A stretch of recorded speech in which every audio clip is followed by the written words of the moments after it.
Bismillahirrahmanirrahim. Assalamualaikum warahmatullahi wabarakatuh. Kembali lagi di channel Kang Lehoy. Kali ini Kang Lehoy akan melanjutkan biografi dan kisah Kiai Haji Sanwani bin Abdul Aziz di dalam organisasi besar Nahdlatul Ulama dan sikap nasionalisnya. Kiai Haji Sanwani sebagai pengasuh pondok pesantren Ashabul Maimanah Sampang Susukan Tirtayasa Serang Banten, dalam pergumulannya dengan ideologi dunia seperti halnya nasionalisme, ini saya ungkap karena ada petunjuk empiris dan beberapa catatan tertulis yang terucap terkait pemahaman, sikap, dan tindakan yang bisa dikenali sebagai sikap yang nasionalis. Saya analisa mulai setting sejarah Kiai Sanwani pada kiprah tahun 1945, pembelajarannya di tahun 1957, tindakannya pada tahun 1666, dan konsistensi sikapnya di era tahun 1970-an. Kemudian, era tahun 1984 sampai dengan 1985. Menarik dicermati, figur ulama ini ternyata tidak sekedar sebagai seorang alim yang menguasai ilmu agama Islam secara komprehensif semata, namun juga diketahui ada hal lain yang perlu diteliti pemahamannya atas negara dan kebangsaan. Asumsi bahwa sikap kebangsaan beliau cenderung nasionalis, meskipun tidak sepopuler tokoh-tokoh ulama Banten lainnya yang lebih bersejarah, seperti Kiai Haji Tabrani Ahmad Khatib selaku Residen Banten di tahun 1945, Kiai Haji Abdul Fattah Hasan sebagai anggota BPUPKI atau PPKI tahun 1945, dan Kiai Haji Tabrani Sam'un selaku Bupati atau Regen di Kabupaten Serang periode 1945 sampai dengan 1946. Adapun karakteristik nasionalisme Kiai Sanwani, penulis membuat fase atau periodisasi dimulai pada usia 19 tahun ketika ia menjadi santri Kiai Sam'un yang kebetulan tengah menjabat sebagai Bupati Serang. Pesantrennya yang di Citangkil merupakan wadah pengkaderan ulama sekaligus kawah candra di muka bagi santri-santri dalam memupuk jiwa patriotisme dan nasionalisme. Pada tahun 1945 merupakan masa revolusi fisik, yakni peralihan kekuasaan dari penduduk tentara Kompete Jepang ke pemerintahan Indonesia yang baru dibentuk pasca kemerdekaan Indonesia yang telah dibacakan oleh Insinyur Soekarno di Jakarta. Fase tersebut dikenal sebagai sikap nasionalisme yang puritan, dengan pengertian bahwa masa itu telah tumbuh sikap totalitas di diri Sanwani muda dalam upaya merebut kemerdekaan dari cengkraman penjajah sebagai sikapnya yang mencintai tanah air. Hal itu bisa juga kita maknai sebagai sikap yang nasionalis. Fase berikutnya adalah paham nasionalisme Kiai Sanwani itu kita bisa analisa ketika ia belajar ketatanegaraan kepada Kiai Haji Tabrani Ahmad Khatib selama beberapa tahun sejak ia menjadi murid Kiai Umar Rencalang di tahun 1957. Sanwani kala itu masih berusia 32 tahun. Ia sangat antusias atas pembelajaran yang disampaikan oleh Kiai Ahmad Khatib, mantan Residen Banten, hingga menginspirasi sikap dan perilaku Sanwani yang telah tumbuh menjadi pemuda yang telah tertanami pemikiran kebangsaan dan keindonesiaan.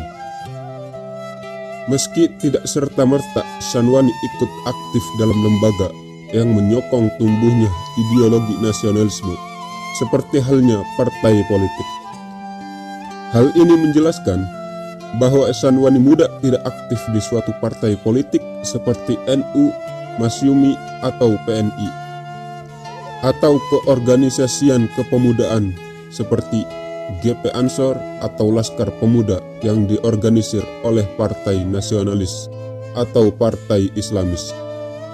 Kiai Sanwani Muda lebih memilih sendiri sebagai sikap mengikuti jejak Kiai Ahmad Khatib yang sudah melepaskan kepengurusannya atas Partai Serikat Islami atau PSII, kepengurusan wilayah Banten, dan mengikuti jejak Kiai Umar atau Kiai Sufi asal Rencalang Tanara yang menjaga jarak terhadap pemerintah Soekarno yang tengah memasuki kepemimpinan di periode demokrasi terpimpin.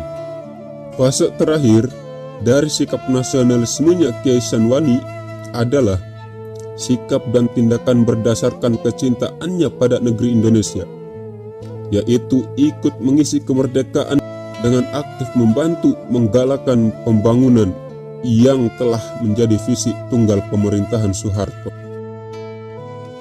Seperti yang pernah ia lakukan, yaitu membangun jalan umum, jembatan, pesantren, sekolah, madrasah, dan sarana umum lainnya tanpa meminta bantuan pemerintah daerah.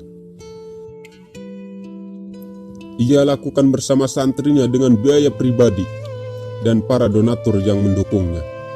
Padahal, kiai yang berbasis tradisional dan masih konservatif ini sehari-harinya mengajar kitab kuning kepada santri-santrinya di pondok pesantren Ashabul Maimanah Sampang Susukan. Namun, jika bicara untuk kepentingan bangsa dan negara, Kiai Sanwani paling terdepan dalam pembelaannya. Pada ukuran pemerintahan Orde Baru di tahun 1984 yang ditandai ketegangan umat Islam dengan pemerintah, tragedi Tanjung Priuk yang telah menyita dan mencederai hati umat Islam, dan pergolakan Kedung Ombok dengan tokohnya Kiai Alawi Muhammad, tokoh PPP. Satu efek dari kasus pengeboman Bank BCA oleh aktivis Muslim. Pada konteks itu, Kiai Sanwani dalam kapasitasnya sebagai ulama NU Banten mengambil sikap berbeda dengan tidak serta-merta memusuhi pemerintah, namun juga tetap dalam sikap pembelaan pada umat Islam. Sikap yang moderat yang diperankan olehnya serta tokoh-tokoh NU lainnya dengan maksud membangun kondusivitas keamanan dan ketertiban secara nasional. Sikap yang mengutamakan stabilitas negara dan umat Islam tentunya sulit ditegakkan jika saja Kiai Sanwani punya pemahaman yang dangkal atas peristiwa itu. Tampak dalam hal itu, sikapnya bisa kita maknai sebagai sikap yang diprinsipi nilai nasionalisme yang kuat. Sejak itulah dan sampai sekarang sosok Kiai Haji Sanwani sangat disegani dan dihormati di wilayah Banten, khususnya Kecamatan Tirtayasa, Kampung Sampang, Desa Susukan. Demikianlah biografi dan kisah Kiai Haji Sanwani bin Abdul Aziz di dalam organisasi besar Nahdlatul Ulama dan sikap nasionalismenya. Dan jangan lupa subscribe, like, komen, dan share-nya agar teman-teman bisa mendapatkan notifikasi update video terbaru dari kami. Terima kasih. Assalamualaikum warahmatullahi wabarakatuh.